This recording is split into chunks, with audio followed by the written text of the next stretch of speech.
Gece gündüz çırakla sen hele beni gezeceksen,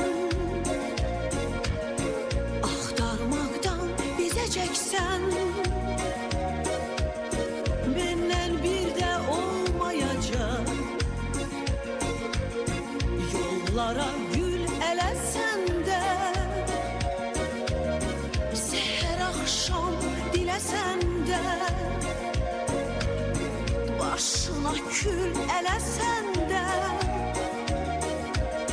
benden bir de olmayacak. Var olacak, yok olacak, benden bir de olmayacak. Güzel kızlar çok olacak. Deyirəm maşallah. Adaşımın, gözəl sənətkarımızın, hamının sevimlisi, dəyərlisi.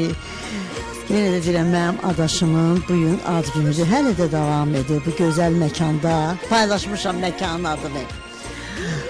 Maşallah, mən özüm də bugün böyük zövq aldım. Çoxdan da Rufanı canlı belə dinləməmişdim.